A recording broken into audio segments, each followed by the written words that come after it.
اور یہ سب کچھ آپ کو صرف ہمارے ملک میں ہی ملے گا. یہ جہالت کی باتیں صرف پاکستان میں ہی ملے گی، بنگلہ دیش، انڈیا میں ملیں گی. عرب ممالک میں جو سعودی عرب وغیرہ ہے، یہ جو چھوٹے غریب عرب ممالک، وہاں کے حالات بھی کچھ اس طرح کے ملتے جلتے ہیں.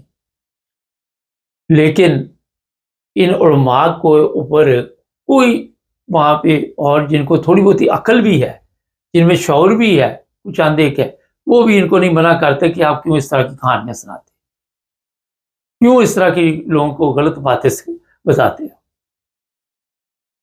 آپ کو پتہ چل چکا ہوگا کہ ان کی خاموشی بھی جو ہے وہ بھی اس طرح کے مولویوں کی حوصلہ افزائی کرتی ہے.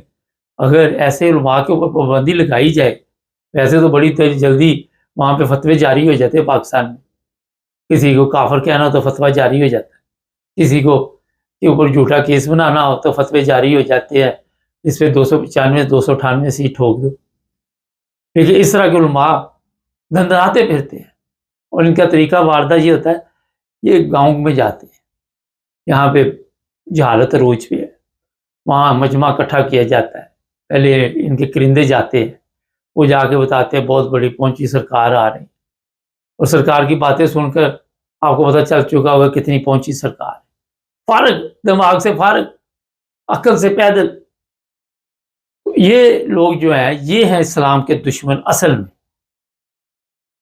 آپ کو میں ہر پروگرام میں جو بھی مذہب کے اوپر کبھی بات ہوتی تو بتاتا ہوں کہ شرک کیا ہے. وہاں پہ میں کل ایک ویڈیو دیکھ رہا تھا، ایک پیر صاحب لیٹے ہوئے ہیں، دو عورتیں ایک ادھر ادھر جوان، وہ کہہ رہی جو ہمیں ملا یہ پیر کے صدقے ملا. اللہ تعالیٰ کا ان کو پتہ ہی نہیں ہے کہ اوپر جو بیٹھا ہوا خدا وہ سب کچھ دیتا ہے. وہ سمجھتی یہ پیر، اور پیر ایسے لیٹا ہوا ہے، اور وہ پیر جب ان سے جو بھی غلط کام لینا چاہے گا وہ لے گا. اور وہ کرتے ہیں، یہ نہیں کہ نہیں کرتے، ہر جگہ پہ چیزیں بنی ہوئی ہیں. آج ہی میں دیکھ رہا تھا امام بری، 2 سال کا بچہ اٹھا لیا تھا وہاں سے، 32 سال بعد وہ ماں باپ کو ملا. یہ درگاہ، یہ امام بری، یہ داتا دربار، یہ جو بھی دربار شربار ہے، کرمنل لوگ وہاں پہ ہوتے ہیں، اور وہ عورتوں کو، بچیوں کو، بچوں کو اٹھا کے لے جاتے ہیں، بیچ دیتے ہیں. ایسا کوئی حکمران آج تک نہیں آیا جس نے ان پہ پابندی لگائی ہو کہ یہاں پہ یہ دربار وغیرہ ختم کرو. ویسے تو مولوی سارے اسلام کی بڑی باتیں کرتے ہیں، بڑے ان کو فکر ہے اسلام کی، سب کو ایک سے ایک بڑا آئے گا، اسلامی قوانین بننے چاہیے. وہ بعد وقتوں پہلے یہ بتاؤ یہ دربار شربار ان کی کہاں اسلام میں اجازت ہے؟ مجھے بتاؤ. سعودی عرب میں آپ نے دیکھا کوئی؟ مگر اس طرح توجہ نہیں دیں گے، کیونکہ یہ بھی جس طرح کے یہ جاہل صاحب آپ دیکھ رہے تھے، لوگوں کو بتا رہے ہیں کہانی اور وہ سبحان اللہ کہہ رہے، اسی طرح کے بڑے جاہل بھی. جاہلوں کا معیار ہوتا ہے نا، کیٹیگری ہوتی ہے ہر ایک. تو اس طرح کے جاہل مولویوں کو گورنمنٹ کو چاہیے کہ فوری طور پر ان کو قابو کرے، ان پہ پابندی لگائے، اور ان کو منع کرے کہ اس طرح کی تقریریں نہ کریں. ہماری عوام کو تو آپ نے کسی کام کا نہیں چھوڑا، لیکن یہ حکمران بھی اسے ویسے کہ جیسی روح ہے ویسے فرشتے، ان کو بھی کوئی دلچسپی نہیں ہے. یہ بھی کہتے یہ لگے رہے، ہم یاشی میں لگے رہے.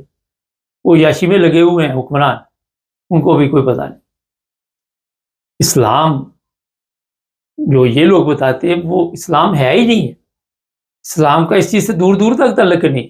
اور پھر نبی پاک صلی اللہ علیہ وسلم کی طرف اس طرح کی بات، میرے پاس یہ ویڈیو موجود ہے. اب لوگ کہتے ہیں ثبوت کے طور پر ویڈیو چلاؤ، میں اس کی تصویر لگا دیتا ہوں، آواز سن لی. یہاں پہ کاپی رائٹس کے ایشو ہوتے ہیں، اور لوگوں کو یہ سمجھ نہیں آتی کیونکہ یوٹیوب کے کچھ اپنے بھی قوانین ہیں، کچھ اصول ہیں. اس طرح کے جاہل مولویوں سے بچیں، خدا کا واسطہ ہے ان کو بند کریں اس طرح کی تقریریں کرنے سے. یہ ہے اصل میں توہین اسلام کی. ان کے اوپر 298 95 لگنی چاہیے، ان کو جیلوں میں بند کریں، انہیں دے سزا. بے گناہ لوگوں کو آپ پکڑ پکڑ کے جیلوں میں ڈال دیتے ہیں جو صحیح اسلام کے مطابق زندگی گزار رہے ہوتے ہیں، لیکن جو اسلام کو بدنام کر رہے ہیں، جو اسلام کے لیے مشکل پیدا کر رہے ہیں، انہیں کھلی آزادی. تو بڑے مفتی بیٹھے ہوئے ہیں وہاں پہ، انہوں نے نہیں اس کی تقریر سنی ہوگی. میں نے کہا آپ کو بتانا ہمارا فرض ہوتا ہے کہ یہ انہوں نے جو اسلام لوگوں کو بتانے کا ٹھیکہ لیا ہوا ہے، یہ خود گندگی کے ڈھیر ہیں، ربش، اور کچھ نہیں ہے۔ چینل کو سبسکرائب کریں، جڑے رہیں ہمارے ساتھ۔